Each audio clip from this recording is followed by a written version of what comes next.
Javier Milei, que asumió ayer como nuevo presidente de la República Argentina, confirmó que iniciará su mandato con un ajuste fiscal drástico en el Estado. Esa es, según explicó, la única manera de enfrentar la herencia que recibe su administración y que dijo no tiene precedentes.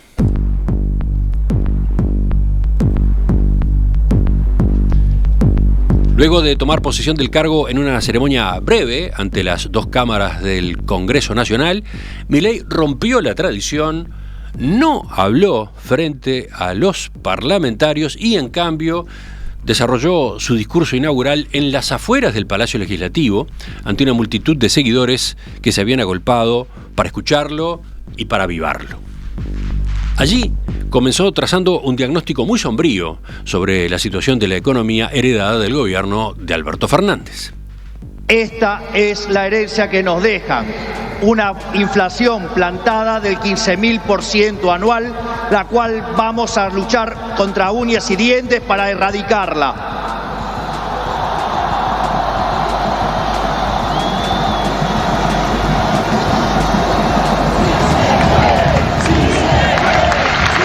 Es más, este número, que parece un disparate, quiero que sepan que implica una inflación del 52% mensual, mientras que hoy mismo ya viaja a un ritmo, de acuerdo a estimaciones privadas, que oscilan entre el 20 y el 40% mensual para los meses entre diciembre y febrero.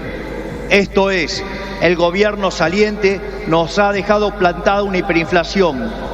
Y es nuestra máxima prioridad hacer todos los esfuerzos posibles para evitar semejante catástrofe que llevaría a la pobreza por encima del 90% y la indigencia por encima del 50%.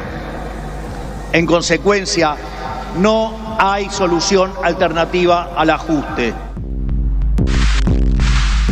Después de exponer una serie de indicadores económicos, financieros y sociales, todos gravísimos, Milei aseguró que la única alternativa es un shock fiscal. Y lamentablemente, tengo que decírselos de nuevo, no hay plata. Por ende, la conclusión es que no hay alternativa al ajuste y no hay alternativa al shock. Naturalmente, eso impactará de modo negativo sobre el nivel de actividad, el empleo, los salarios reales, la cantidad de pobres e indigentes. Habrá esta inflación, es cierto, pero no es algo muy distinto a lo que ha pasado en los últimos 12 años. Milei aclaró que el deterioro que vive la Argentina no es solo económico y financiero. También fue muy severo en el diagnóstico en cuanto a seguridad ciudadana, pobreza, educación, salud e infraestructura. Y en todos esos asuntos anunció acciones fuertes. No nos vamos a rendir con los cambios que el país necesita, indicó, y luego enfatizó: hoy empezamos a dejar atrás el camino de la decadencia. Por último, resaltó que no llega al gobierno para cobrar cuentas pendientes ni perseguir a quienes piensan diferente. A quienes quieran sumarse a la nueva Argentina, los recibimos con los brazos abiertos, exclamó Milei. ¿Qué se viene en Argentina a partir de estas primeras señales que dio el nuevo mandatario ayer? Vamos a analizarlo. Estamos con el politólogo y consultor Sergio Berenstein. Sergio, buenos días. Gracias por acompañarnos otra vez en Perspectiva.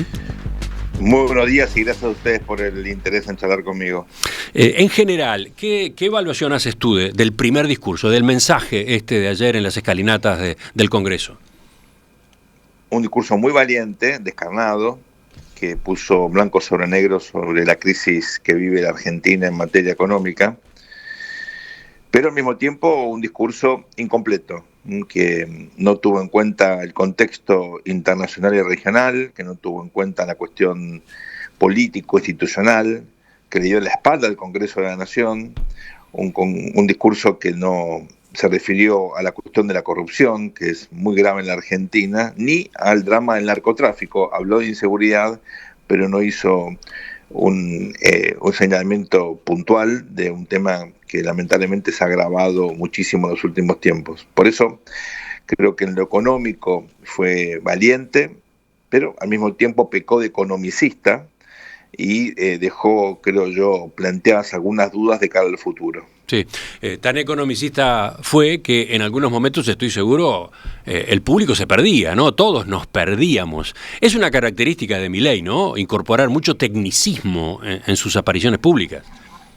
Es así, mucho tecnicismo, muchas cifras aparte, a veces, bueno, un poco arbitrarias. Por ejemplo, en su razonamiento de ayer siempre tomaba la peor hipótesis posible, para justificar un argumento que ningún economista serio podía tomar como en todo caso, un escenario de alta probabilidad. Dicho esto, es cierto que es necesario hacer correcciones muy severas a las distorsiones fiscales y monetarias que tiene el país. El presidente, creo yo, lo que hizo fue sentar las bases de lo que viene ahora, que es un esfuerzo muy, muy importante para toda la sociedad argentina. ¿Por qué marcabas en particular que habían faltado algunos asuntos, algunos factores? ¿Por qué en especial mencionaste el escenario internacional? Tuvimos ayer la presencia de un líder que sintetiza, creo yo, algunas de las tensiones más importantes que vive el mundo, que es Volodymyr Zelensky, ¿no? el presidente ucraniano, que vino hasta la Argentina, esto no es un dato menor, en medio de un proceso obviamente complejísimo en su país.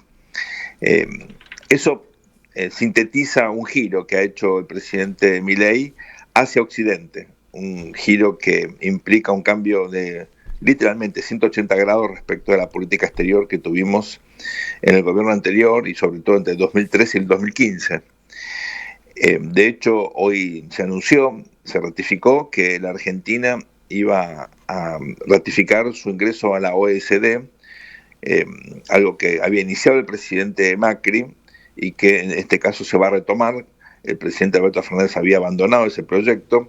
Esto implica una asociación que reúne a los países que en conjunto representan más del 80% del Producto Interno Bruto mundial y requiere un conjunto de compromisos en materia de información y estándares administrativos que, por supuesto, implican una revolución para la Argentina en materia de transparencia. Eso es muy importante.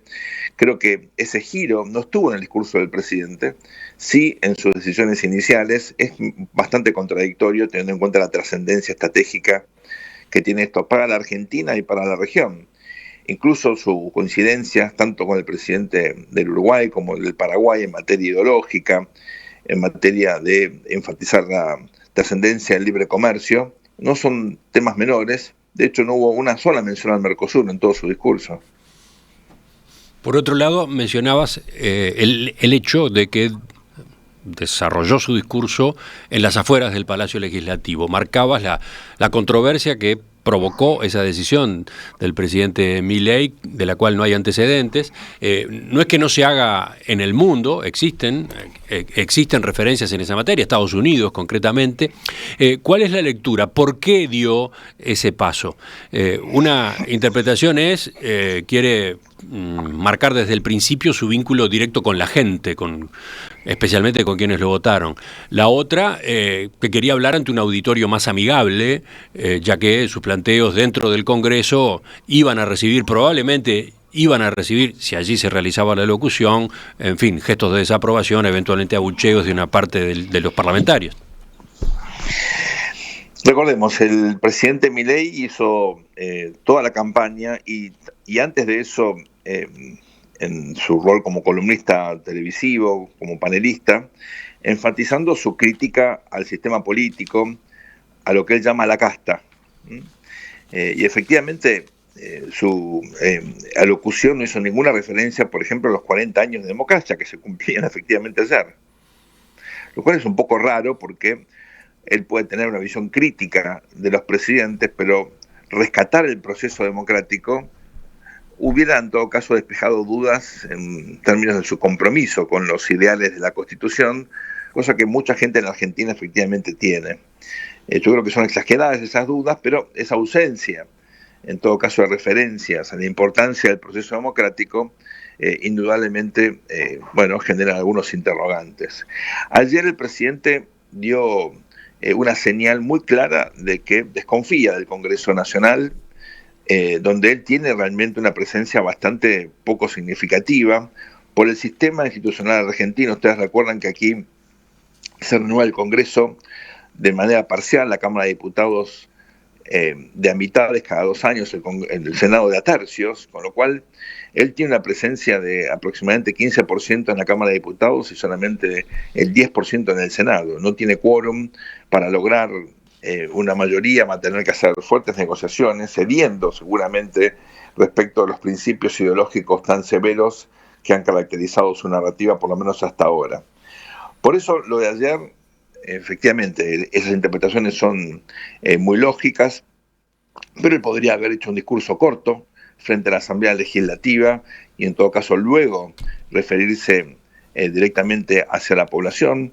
La verdad que ayer había gente, pero no fue una concurrencia muy masiva, ni en la Plaza de los Dos Congresos, ni en la Plaza de Mayo.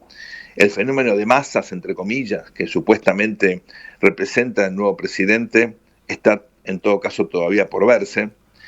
Su sustento en materia de coaliciones políticas y sociales también es bastante endeble. Es un presidente que ganó con una notable cantidad de votos en segunda vuelta, casi el 56%, pero al mismo tiempo es débil, por lo menos en los parámetros tradicionales de la política argentina, en materia territorial, carece de gobernadores de su propia fuerza, y lo mismo ocurre con los intendentes, y también en términos de movilización de actores políticos y sociales. Ayer fue una muestra de ello. Por eso, esta decisión de darle espaldas al sistema político, de darle la espalda al Congreso, que es la casa de la democracia, tiene muchas lecturas.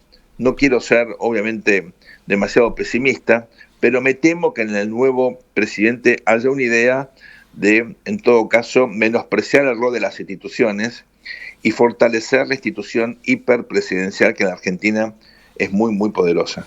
Sí, quizás porque no tenga otro remedio, ¿no? Quizás porque esa sea la forma en la que pueda llevar a cabo su gestión. Difícilmente, porque él con instrumentos como los decretos de necesidad de urgencia, que son instrumentos obviamente muy extremos, tiene capacidad limitada para avanzar en su agenda. Sin consenso, que es lo que demanda la Constitución Nacional, es imposible que el presidente pueda gobernar. Bueno, ayer no fue un buen paso en ese sentido, con decisiones arbitrarias, discrecionales, cesaristas. Vamos a un conflicto entre poderes. Inevitablemente, la agenda presidencial requiere algún tipo de apoyo parlamentario, que es de lo que carece. Eso requiere mucha negociación y voluntad de llegar a consensos. Nada de eso quedó plasmado en el discurso presidencial de ayer. Estamos esta mañana en Perspectiva con el politólogo argentino Sergio Berenstein. Ya continuamos. ¿De qué manera llevará a cabo su gestión, sobre todo en estas primeras etapas tan duras, el nuevo presidente argentino Javier Milei? Por ejemplo, ¿qué hay que sacar como conclusión de la forma como se dio el vínculo ayer con Cristina Fernández de Kirchner, que cabe aguardar por el lado de los sindicatos? Bueno, sobre esos y otros puntos enseguida continúa este enfoque con el doctor Berenstein. Argentina entró ayer en una nueva época con la asunción de Javier Milei como nuevo presidente de la nación. ¿Qué es lo que puede aguardarse? Estamos analizando este escenario con Sergio Berenstein, licenciado en Historia por la Universidad de Buenos Aires, doctor en Ciencia Política por la Universidad de Carolina del Norte en Estados Unidos. Sergio, ayer Milei confirmó que va a llevar adelante un ajuste fiscal drástico y rápido, tipo shock, que implica, para empezar, un recorte del gasto del Estado equivalente a 5 puntos del Producto Bruto Interno. Una medida que, según reconoció, tendrá un impacto recesivo en el corto plazo, pero permitirá empezar a construir la recuperación. Llamó la atención que la gente que lo escuchaba allí en la calle, en la Plaza de los Dos Congresos, lo ovacionó. Ahora, ¿qué puede pasar con la concreción de una corrección de este tipo y justamente su impacto social? Hay distintas hipótesis al respecto. Efectivamente se espera un recorte muy significativo del gasto, no solamente a nivel nacional, sino también a nivel provincial, incluso en muchas ciudades. La expansión de gasto público ha sido pavorosa en los últimos tiempos. Recordemos, La Argentina duplicó su gasto público, entre 2003 y 2023. En 20 años duplicó el tamaño del gasto, una cosa sin precedentes, por lo menos en nuestra región, en un periodo de paz. No hemos tenido, por suerte, ninguna guerra. Se entiende que en momentos de esas características los estados gasten muchísimo. En este caso, no solamente no hubo guerra, sino que las Fuerzas Armadas tienen un presupuesto muy acotado. Por eso el ajuste va a llegar a todos los niveles de gobierno. Eso va a tener naturalmente un impacto recesivo. Sin embargo, hay mucha evidencia empírica que muestra que hay procesos de ordenamiento fiscal, de sinceramiento fiscal, donde las economías salen de situaciones de represión financiera que tienen una consecuencia expansiva. Es decir, luego de un primer periodo donde hay un ordenamiento de las cuentas públicas, las economías crecen mucho. ¿Por qué? Bueno, porque justamente estos ordenamientos llegan después de un periodo de estancamiento. La Argentina hace ya más de 11 años que no crece. Tenemos lo que se llama estanflación, una alta inflación que este año puede rondar los 180% o un poquito más también. Y en términos objetivos, la economía no solamente no crece, sino que tampoco genera empleo. Por eso, si el plan macroeconómico es correcto y se combinan medidas fiscales, monetarias, cambiarias y regulatorias de manera integral, el programa puede tener una repercusión menos grave, menos dramática de lo que pintó ayer el presidente. Me parece que hay una estrategia narrativa de enfatizar todo lo malo que va a ocurrir para, en todo caso, capitalizar los elementos positivos una vez que efectivamente estos sean palpables, que puedan, en todo caso, ser parte de una nueva narrativa de salida de lo peor de la crisis. De todos modos, está la pregunta a propósito de cómo transcurrirán estos primeros meses, ¿no? ¿Qué tipo de reacción habrá? Más allá de que, como quedó dicho, Milei tuvo un respaldo altísimo en las urnas, en particular en la segunda vuelta. ¿Cómo se responderá desde la sociedad? ¿Qué pasará con sindicatos y otro tipo de organizaciones de la sociedad civil, no? Allí hay enigmas. Hay muchos sindicatos que ya están planteando efectivamente su confrontación con el nuevo gobierno. Lo mismo ocurre con los sectores denominados piqueteros más duros, vinculados a la izquierda más extrema. Son sectores que en materia electoral han tenido un fracaso realmente extraordinario en estas últimas elecciones. Al mismo tiempo, hay otros líderes sindicales que están bastante cerca del nuevo gobierno. Y lo mismo ocurre con grupos piqueteros que están aliviados por el hecho de que el nuevo presidente ya aclaró que no iba a haber un recorte en los planes sociales. En todo caso, estableció ayer un principio el nuevo presidente basado en una fórmula que es el que corta no cobra. Esto quiere decir el que hace piquetes, el que interrumpe la circulación, sobre todo de avenidas y autopistas en señal de protesta, bueno, sería en todo caso penalizado con la restricción de su derecho a cobrar estos subsidios, estos programas sociales. Esto es fácil de decir, difícil de implementar, por supuesto. También la justicia puede tener un rol aquí. Lo cierto es que en la Argentina, como todos sabemos, el conflicto social siempre es un dato fundamental y esta es una administración que en principio quiere plantear una nueva convivencia en términos de la capacidad de grupos, sindicatos, grupos sociales de poder expresar su disconformismo afectando el derecho de terceros. Esto, en todo caso, veremos cómo se implementa en la práctica, pero estamos también en ese sentido ante una nueva realidad respecto a los gobiernos anteriores, incluyendo el de Mauricio Macri entre el 2015 y 2019, que tuvo una actitud bastante permisiva al respecto. Vayamos al Parlamento. Ya algún apunte tú formulabas a propósito de la minoría con la que cuenta directamente el partido de La Libertad Avanza en las dos cámaras, ¿no? Minoría significativamente baja, o sea, con sus propios legisladores, Javier Milei no puede hacer nada. Tengo entendido que incluso si se sumaran los legisladores de Juntos por el Cambio, tampoco alcanzaría para obtener mayoría. ¿Cómo se prevé que maneje ese frente el gobierno de Javier Milei? Un gran enigma. Piensen ustedes que Juntos por el Cambio como coalición se ha fragmentado en la Cámara de Diputados en 7 bloques y en el Senado por lo menos en 3, con lo cual también la negociación se complica muchísimo. Estamos hablando de la división que se dio en Juntos por el Cambio a raíz de la segunda vuelta, concretamente a raíz de la decisión de una parte de la coalición de apoyar a Milei.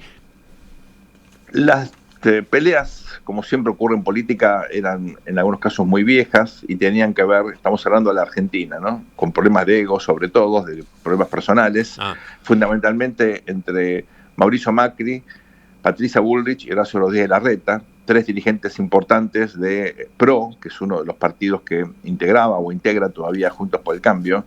Curiosamente, territorialmente nunca hubo tantos gobernadores pertenecientes a esta coalición, pero en el Congreso efectivamente hay una división muy profunda. Esto complica aún más la formación de consensos. Hay un sector del peronismo, sobre todo que responde a los gobernadores del norte del país, muy pragmático, que está dispuesto a negociar y encontrar algún tipo de salida en común con el actual gobierno, por lo menos en la primera etapa. En privado, muchos referentes del peronismo reconocen, y estoy citando, que alguien tenía que hacer la corrección fiscal. Esos no querían hacerlo, no podían por sus compromisos con distintos actores, esperan que eso lo haga Milei, con lo cual es probable que al comienzo el presidente cuente con alguna posibilidad de encontrar apoyo parlamentario. El problema es cuando se sientan las consecuencias de las medidas fiscales, sobre todo en materia de caída en el ingreso. Recordemos, ya viene cayendo el ingreso real en la Argentina significativamente desde el 2018, tomado el periodo de estos 5 años, cayó casi el 35% y se espera una caída todavía más significativa. Nunca esto es equitativo, por supuesto, afecta más a los sectores más vulnerables, con lo cual, bueno, veremos cómo transcurre el año legislativo. El nuevo presidente busca una ley ómnibus que le permita contar con los instrumentos legales como para poder avanzar en su programa de ajuste sin necesidad de volver a recurrir al Congreso a lo largo de este año. En esa ley ómnibus justamente se puede negociar el contenido y se puede incluir disposiciones o normas que sean de interés de congresistas o de partidos o de agrupaciones que no integran el gobierno, ¿no? Efectivamente, recordemos el concepto que el presidente ha ratificado ayer, bastante inusual en la Argentina, entre comillas, no hay plata. Eso es cierto, lamentablemente, no solamente a nivel interior, doméstico en la Argentina, tampoco hay crédito externo. El nuevo equipo económico estuvo sondeando en un viaje reciente a los Estados Unidos, tanto a los organismos multilaterales, incluyendo el Fondo Monetario, como al mercado financiero, y la respuesta fue, bueno, anuncien el ajuste, muéstrenos las nuevas cuentas fiscales y en función de eso veremos si hay o no financiamiento. En cualquier caso va a ser bastante marginal, hay muchos compromisos este año, justamente con el mercado financiero y con el Fondo Monetario. De ninguna manera eso va a facilitar la implementación de esta corrección fiscal. Se viene en la Argentina una etapa muy, muy dura, esto va a impactar negativamente en la región, incluyendo en el Uruguay, pero si sale bien, puede la Argentina convertirse en un motor de crecimiento, cosa que no ocurre ya hace mucho tiempo. Milei invita a sumarse a quienes se opusieron a él, pero tienen una actitud constructiva, ¿no? Los que estén dispuestos a trabajar por la Argentina nueva que él se propone llevar adelante. Él dice que no viene a cobrar cuentas del pasado, no viene con vendetas. ¿Esa apelación tiene algún eco posible en el espectro político? Sí, y de hecho ya ha tenido un efecto positivo. Él ha logrado que sectores del empresariado, como comenté recién, algunos sindicatos, exacto, la política en general haya tomado positivamente este llamado a apostar por una Argentina distinta, una Argentina en crecimiento. Bueno, sin embargo, embargo, tenemos a Daniel Scioli, justicialista, quedando en el cargo de embajador en Brasil, nada menos, ¿no? Pero hay otros funcionarios que también han quedado, el titular del INDEC, el representante argentino ante organismos multilaterales, la secretaria de Turismo. Hay un elemento que me preocupa y es esta idea de la Argentina de bien y la Argentina del mal. El presidente hace locución a los argentinos del bien. En política hay intereses, hay ideologías, hay distintas maneras de entender las posiciones, los comportamientos de distintos actores, más allá de esta idea maniquea entre el bien y el mal. Si el presidente lleva esta cuestión al extremo, bueno, en la Argentina podemos vivir momentos muy difíciles de aquí en adelante. Todos los intereses en un sistema democrático son genuinos. El problema es cómo, en todo caso, se canalizan, cuáles son las estrategias, las tácticas de los actores para poder satisfacer sus demandas. Aquí no hay quien, ni siquiera el presidente, que pueda juzgar si un interés es bueno o es malo. Es un interés. ¿Qué se puede esperar en particular del kirchnerismo? Y para eso me baso en los gestos que mostró ayer la expresidenta Cristina Fernández, en ese momento todavía vicepresidenta de la Nación, cuando recibió a Milei y tuvo con él, digamos, una actitud sorprendente por la cercanía, por la afabilidad, muy diferente a la que en su momento tuvo con Mauricio Macri cuando le tocó aquel otro traspaso del poder. O con el propio Alberto Fernández, ¿verdad? Bueno, sí, con el propio Alberto Fernández hace 4 años. A quien nunca trató tan bien. Había mucha especulación al respecto, se la notó bastante aliviada ella. La verdad que en esta última oportunidad Cristina padeció estos 4 años, nunca se sintió cómoda en su rol como vicepresidente, tampoco compartió los lineamientos de la gestión, ni en la primera etapa de Alberto Fernández, ni luego cuando Sergio Massa asumió tanto protagonismo. De hecho, ella no fue parte de la campaña, estuvo absolutamente marginada. En esta oportunidad, ella, bueno, veremos si cumple con su compromiso de seguir vinculada al proceso político, no va a tener ningún cargo, no va a tener fueros, lo cual no es menor teniendo en cuenta su situación judicial. Buena parte del kirchnerismo se va a refugiar en la provincia de Buenos Aires, recordemos allí, logró su reelección Axel Kicillof, que es una figura muy importante para Cristina, pero tampoco es un peronista clásico, más bien todo lo contrario, viene de la izquierda, se reconoce neomarxista, es una figura bastante atípica para el peronismo. De todas maneras, es un enigma que va a ocurrir con la oposición en general y con el peronismo en particular, incluyendo los segmentos kirchneristas, que tiene 70 años, es una persona todavía joven y por suerte tiene buena salud, pero su recorrido político parece haber, en todo caso, ya tenido sus días más felices, ¿no? No tiene sucesión, no parece tener dentro del kirchnerismo ningún dirigente que pueda convertirse efectivamente en la persona que siga su legado, incluyendo al propio Kicillof, que por sus características no es muy popular dentro del peronismo. 2 o 3 preguntas y ya completamos, Sergio. El gabinete. ¿Qué dejó o qué está mostrando hasta ahora el proceso de armado del gabinete del presidente Milei?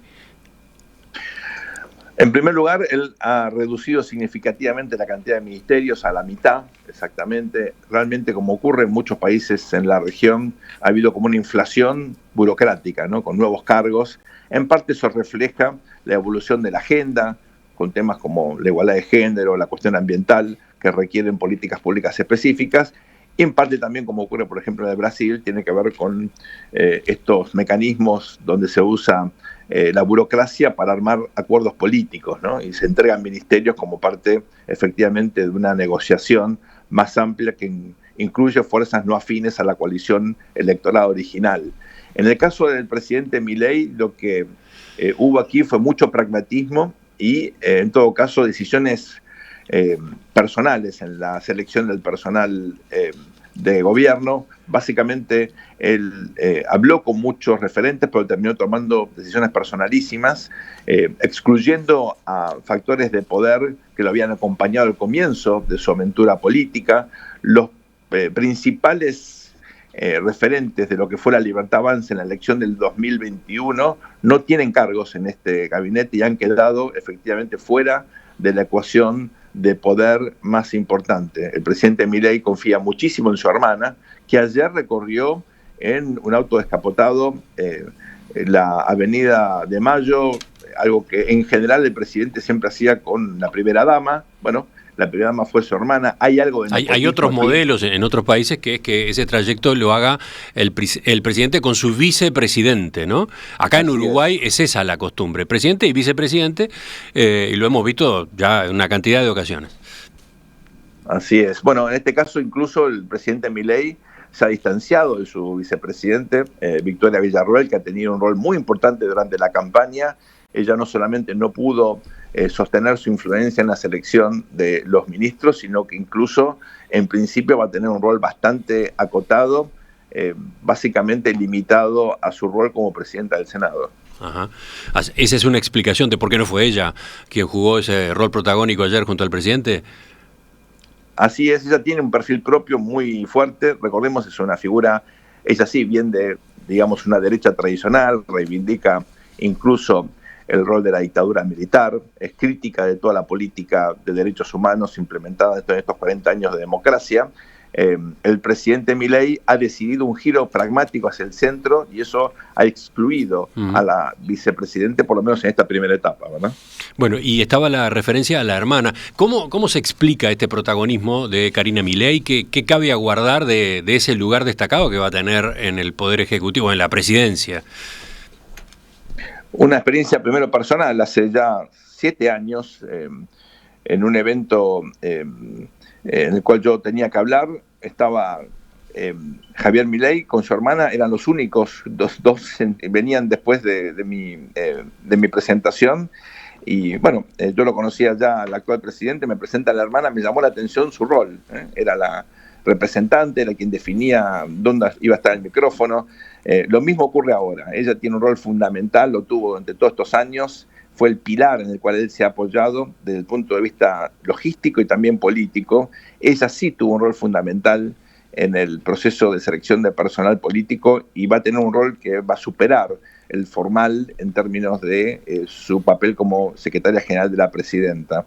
Hay que pensar a Javier Milei como un presidente con mucha fortaleza, por lo menos esa va a ser su intención, pero en su esquema de poder su hermana tiene un papel realmente fundamental, algo que no ocurría en Argentina, o no ocurre hace mucho tiempo, un familiar que tenga un papel tan significativo en un esquema de poder, más allá de parejas, ¿no? Pero incluso en el caso de Néstor Kirchner, bueno, Cristina tenía un papel acotado en el proceso de toma de decisiones. Él, obviamente, cuando ella fue presidenta del 2007 y 2010 que él muere, tuvo un rol importante, pero de ninguna manera tan significativo como el que ahora tiene Karina Milei. Y ahora sí, la última. ¿Qué pasó con la negociación con el macrismo, con Mauricio Macri en particular? ¿Qué peso termina teniendo ese sector de Juntos por el Cambio, nada menos que el del expresidente, en esta administración que arranca? Mauricio Macri fue vital en todo el proceso electoral porque aun cuando formalmente él apoyaba a Juntos por el Cambio, tenía un papel crucial en la campaña de Javier Milei, ayudándolo con financiamiento y desarrollando un vínculo personal muy estrecho. Sin embargo, y esto no es menor, desde la primera vuelta, bueno, ahí Mauricio Macri aumentó la importancia relativa de su liderazgo en apoyo de Javier Milei. Se esperaba que luego del triunfo del nuevo presidente, él tuviese influencia en la selección del personal, y algo de eso intentó. Sin embargo, Milei se ha desplazado, insisto, hacia el centro, ha firmado acuerdos con otros referentes de la política, como el gobernador saliente de Córdoba, Juan Schiaretti, el peronismo clásico, algunos sindicatos, y Patricia Bullrich, que supuestamente era protegida por Mauricio Macri, pero de quien ella se ha distanciado por celos, en parte por su rol, el rol de Macri en apoyar a Milei, y por también distintas opiniones en materia de, cuál debía ser el papel de la oposición en este momento. Por eso, el partido original de Mauricio Macri, terminó dividido en tres: un sector que sigue disciplinado y fiel al expresidente, un sector muy importante que está con Patricia Bullrich, integrando el actual gobierno, y luego un segmento más acotado, pero con dirigentes importantes como María Eugenia Vidal o Diego Santilli, que responde todavía a Rodríguez Larreta. Eso se va a reflejar seguramente en el voto del Parlamento. No va a ser sencillo para el segmento que responde a Mauricio Macri, juntar las voluntades y apoyar las iniciativas del presidente, teniendo en cuenta las diferencias expresadas en estas últimas semanas. En todo caso, parece que no va a tener Macri el protagonismo o la influencia fuerte que podía llegar a tener, o que se pensó que podía llegar a tener en el transcurso, en la gestión del gobierno. Por lo menos en esta primera etapa. Veremos cómo le va al presidente y si, bueno, las coyunturas lo obligan en todo caso a replantear sus políticas de alianzas y allí sí el expresidente y sus laderos pueden tener una influencia más nítida. Sergio Berenstein, doctor en ciencia política, presidente de la consultora Berenstein, dedicada al análisis político y estratégico. Gracias por la presencia esta mañana en Perspectiva otra vez y nos mantenemos en contacto. Un placer, gracias a ustedes. Hasta pronto. Hasta pronto.